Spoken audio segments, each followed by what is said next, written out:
Hello and नमस्कार दोस्तों। आज हम डिस्कस करेंगे एक सीक्रेट वेपन के बारे में जिसका जिक्र वेनेजुएला रेड के दौरान हुआ था। ये रेड और इस वेपन की बात पूरी दुनिया में चर्चा का विषय बन गई थी। मीडिया रिपोर्ट्स वायरल हुई कि जब यूएस फोर्सेस ने इस वेपन का यूज किया था तो वेनेजुएलन सोल्जर्स की नाक से खून निकलने लगा था। वो जमीन पर गिर गए और खून की वॉमिटिंग तक करने लग गए थे। और सबसे इंटरेस्टिंग बात अब यह है कि जब ट्रंप को इस वेपन के बारे में एक इंटरव्यू में पूछा गया तो उन्होंने इसको नकारा नहीं बल्कि ये कह डाला कि हाँ, यूएस के पास ऐसे वेपन्स हैं जो किसी और कंट्री के पास नहीं है, जिससे अब ये पूरी न्यूज़ और भी ज़्यादा इंटरेस्टिंग बन चुकी है। तो चलिए इसी के बारे में आज एक इन डेप्थ डिस्कशन करते हैं और जानते हैं कि ये सोनिक वेपन्स आखिर होते क्या हैं, क्या यूएस के पास सच में ऐसे वेपन्स हैं और अगर हैं तो इनके ग्लोबल इम्प्लीकेशंस क्या हो सकते हैं। अब देखिए, ये जो रेड हुई थी ये 3 जनवरी 2026 को कैराकस यानी वेनेजुएला की कैपिटल में हुई थी। इसके टारगेट थे वेनेजुएलन प्रेसिडेंट निकोलस मैडुरो, जिन पर यूएस ने आरोप लगाया था कि वो यूएस में ड्रग ट्रैफिकिंग का काम करवाते हैं। यूएस की स्पेशल ऑपरेशन यूनिट्स जैसे डेल्टा फोर्स और यूएस आर्म्ड फोर्सेस इसमें शामिल थीं। हालांकि वेनेजुएलन और क्यूबन अलाइड फोर्सेस भी वहां मौजूद थीं, वो भी हैवी नंबर्स में। 200 के करीब गार्ड्स मैडुरो को गार्ड कर रहे थे, लेकिन फिर भी यूएस की डेल्टा फोर्स और आर्म फोर्सेस ने इस रेड को सक्सेसफुल करा और मैडुरो को कैप्चर करके सीधे यूएस ले गए। इसके बाद मीडिया में एक नैरेटिव दबा के चला कि इस रेड के दौरान एक सीक्रेट सोनिक वेपन का यूज हुआ था। आई विटनेसेस अकाउंट्स के मुताबिक वेनेजुएलन सोल्जर्स को एक इंटेंस साउंड वेव ने हिट करा और उन्हें नोज ब्लीड्स, डिजीनेस और कोलैप्स जैसी कंडीशन फेस करनी पड़ी।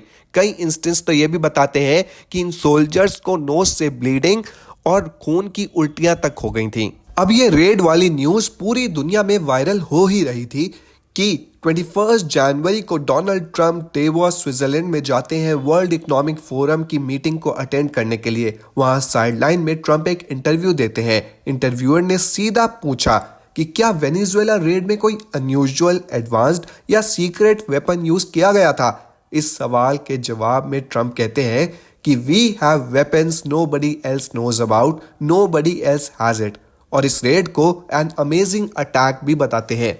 आप पहले इस वीडियो को देखिए। There was a weapon used, a sonic weapon, that took out many of the Cuban bodyguards that were used to defend Maduro. Lots of people saw the details about that weapon and were concerned. Is that something that Americans should be afraid of, something the United States is combating? Yeah, it's something I don't want to, nobody else has it. We have weapons that nobody knows about. And I say it's probably good not to talk about them, but we have some amazing weapons. That was an amazing attack. इस statement ने ये और ज्यादा speculation fuel कर दी कि US के पास कुछ secret और हाईली एडवांस्ड वेपन्स हैं जो अभी तक पब्लिकली रिवील नहीं करे गए हैं। ट्रंप के इस क्लेम ने नैरेटिव को और स्ट्रांग बना दिया है, क्योंकि जब एक सिटिंग प्रेसिडेंट ओपनली बोलता है कि यूएस के पास सीक्रेट वेपन्स हैं तो नेचुरली मीडिया और एक्सपर्ट्स दोनों इसको सीरियसली लेना शुरू कर ही देते हैं। पर अब सवाल ये उठता है कि आखिर ये सोनिक वेपन्स होते क्या हैं, क्योंकि अगर स्पेक्युलेटिव रिपोर्ट्स को मान भी लिया जाए तो इन वेनेजुएलन सोल्जर्स के साथ इन सोनिक वेपन्स के यूज के बाद जो हाल हुआ था वो तो बहुत खौफनाक लगता है। तो आइए इन सोनिक वेपन्स के पीछे की टेक्नोलॉजी को एक बार समझ लेते हैं। देखिए, ये सोनिक वेपन्स को अकोस्टिक वेपन कहा जाता है, जो कोई गोली या बॉम्ब नहीं, सिर्फ बहुत पावरफुल साउंड वेव्स को एक डायरेक्शन में फोकस करके रिलीज करते हैं। ये साउंड वेव्स ह्यूमन की ऑडिबल रेंज यानी 20 से 20,000 हर्ट्ज, इंफ्रासाउंड यानी 20 हर्ट्ज से कम की रेंज वाली साउंड वेव्स, या फिर अल्ट्रासाउंड जो कि 20 किलो हर्ट्ज से ज़्यादा की रेंज में हो सकती हैं। रियल वर्ल्ड में जो सोनिक वेपन्स एग्जिस्ट करते हैं उनका नाम है लॉन्ग रेंज अकोस्टिक डिवाइस, और इनका यूज प्रोटेस्ट को डिस्पर्स करने के लिए, क्राउड को पीछे हटाने के लिए और वार्निंग्स देने के लिए होता है। ये साउंड वेव्स लोगों को अनकंफर्टेबल करती हैं, पेन देती हैं और डिसओरिएंट कर देती हैं ताकि वो उस जगह से हट जाएं। लेकिन एक बात यहाँ समझनी बहुत ज़रूरी है, जो सोनिक वेपन्स आज की डेट में नोन है वो लोगों को बैटलफील्ड में नोज ब्लीड्स और वॉमिटिंग ब्लड जैसा इफेक्ट नहीं दे सकते, और ये बात वेरीफाइड नहीं है। यही वजह है कि वेनेजुएला रेड के क्लेम्स को लेकर एक्सपर्ट्स आज भी डिवाइडेड हैं। बट यहीं पर एक और इंटरेस्टिंग एंगल सामने आ जाता है। देखिए, कुछ मीडिया आउटलेट्स ने ये रिपोर्ट किया कि यूएस ने एक अंडरकवर ऑपरेशन के थ्रू एक क्लासिफाइड सोनिक डिवाइस परचेज किया था जो रशियन ओरिजिन का बताया जाता है। हालांकि ये रिपोर्ट्स अभी तक कंफर्म नहीं हुई हैं, लेकिन स्पेकुलेशन यही है कि वेनेजुएला की रेड में शायद इसी डिवाइस का टेस्ट हुआ। इस एंगल ने नैरेटिव को और लेयर कर दिया है, क्योंकि एक तरफ ट्रंप का क्लेम, दूसरी तरफ आई विटनेसेस के अकाउंट्स और तीसरी तरफ मीडिया रिपोर्ट्स की यूएस सीक्रेटली ऐसे डिवाइसेस एक्वायर कर रहा है। अब इस डिवाइस को हवाना सिंड्रोम से लिंक भी किया जा रहा है। हवाना सिंड्रोम क्या है? तो देखिए, हवाना सिंड्रोम एक मेजर कंट्रोवर्सी थी 2016 से 2021 के दौरान, जहां यूएस डिप्लोमेट्स और इंटेलिजेंस ऑफिसर्स ने क्यूबा और दूसरी कंट्रीज में अनएक्सप्लेन इलनेस रिपोर्ट करी। उन्हें हेडेक्स, डिजीनेस, हेयरिंग लॉस और नोजिया रिपोर्ट किया गया। इनिशियली इसको अकॉस्टिक या माइक्रोवेव अटैक बोला गया। टेलीग्राफ और दूसरे आउटलेट्स ने हाईलाइट किया कि वेनेजुएला रेड के दौरान जो सिम्टम्स रिपोर्ट हुए, जैसे कि नोज ब्लीड्स, डिजीनेस और कोलैप्स, वो हवाना सिंड्रोम के साथ बिल्कुल मैच करते हैं।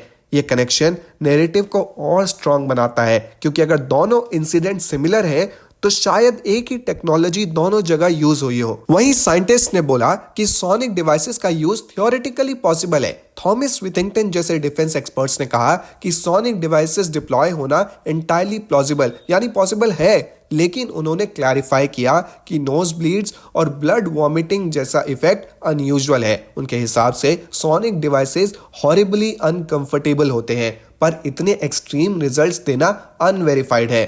यानी साइंटिफिक कम्युनिटी कॉशियस है, पॉसिबिलिटी को डिनाई नहीं कर रही, लेकिन सर्टेनिटी भी नहीं दे रही है।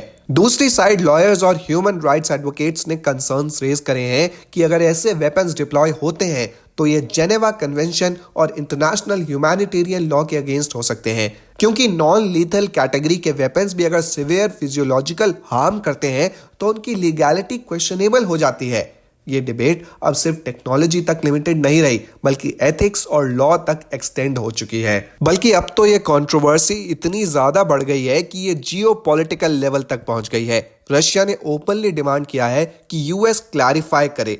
वेनेजुएलन अथॉरिटीज ने भी इसे अपने नैरेटिव में यूज करना शुरू कर दिया है। उन्होंने बोला कि US overwhelming foreign technology deploy करता है। इससे रीजनल परसेप्शंस और जियोपॉलिटिक्स और ज्यादा टेंस हो गई हैं। यह नैरेटिव यूएस वेनेजुएला रिलेशंस को और ज्यादा कॉम्प्लिकेटेड बना रहा है और ग्लोबल स्टेज पर यूएस के मिलिट्री सुपीरियरिटी के क्लेम्स को हाईलाइट करता है। मैंने आपको एक्सपर्ट्स और साइंटिस्ट का ओपिनियन इस मैटर पर पहले ही बता दिया है, लेकिन कई मीडिया आउटलेट्स ने भी इस खबर को एक्सटेंसिवली कवर किया और सबने यही एम्फसाइज किया कि अभी तक कोई भी इंडिपेंडेंट वेरिफिकेशन इस मैटर पर नहीं मिला है। इसका सीधा मतलब यह है कि कोई भी न्यूट्रल एजेंसी ने इस मैटर को कंफर्म नहीं किया है।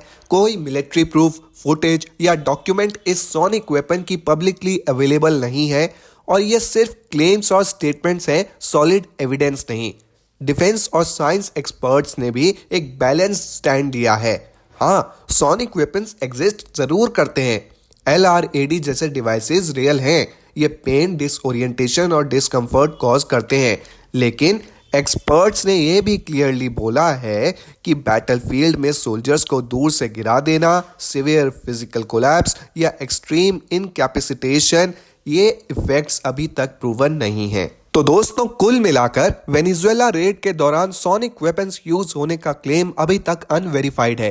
ट्रंप के बोल्ड स्टेटमेंट्स, मीडिया की सोनिक वेपन्स यूज होने की रिपोर्ट्स, हवाना सिंड्रोम का कनेक्शन और साइंटिस्ट और लॉयर्स के रिएक्शंस ने इसको एक ग्लोबल कंट्रोवर्सी तो बना दिया है, पर बॉटम लाइन अभी भी यही है कि अभी तक कोई क्रेडिबल एविडेंस नहीं है। लेकिन नैरेटिव ने टेक्नोलॉजी, सीक्रेसी और जियोपॉलिटिक्स को एक फैसिनेटिंग मिक्स बनाकर एक बढ़िया सी खिचड़ी तैयार कर दी है, जिसे हर मीडिया आउटलेट पर परोसा जा रहा है। ये कहानी एक परफेक्ट एग्जाम्पल है कि कैसे मॉडर्न वॉरफेयर के नैरेटिव्स में फैक्ट, स्पेक्यूलेशन और पॉलिटिक्स एक साथ इंटरट्वाइन करते हैं। और जब एक प्रेसिडेंट ओपनली बोलता है कि we have weapons nobody else has, तो नेचुरली दुनिया भर में इस टॉपिक पर डिबेट और क्यूरियोसिटी बढ़ती ही है। उम्मीद करता हूं कि हमारे आज के इस डिस्कशन से आपका जो सोनिक वेपन्स और ये पूरी कंट्रोवर्सी के पीछे जो कंफ्यूजन रहा होगा वो थोड़ा क्लियर हुआ होगा। ऐसी ही इंटरेस्टिंग वीडियोस के लिए और ऐसी एनालिसिस के लिए हमारे चैनल को सब्सक्राइब ज़रूर कर लीजिए, क्योंकि मैं उत्कर्ष ऐसी वीडियोस और ऐसी एनालिसिस आपके लिए रोज़ लेकर आता रहूँगा। चलिए अब अगली वीडियो में मिलते हैं, तब तक के लिए धन्यवाद।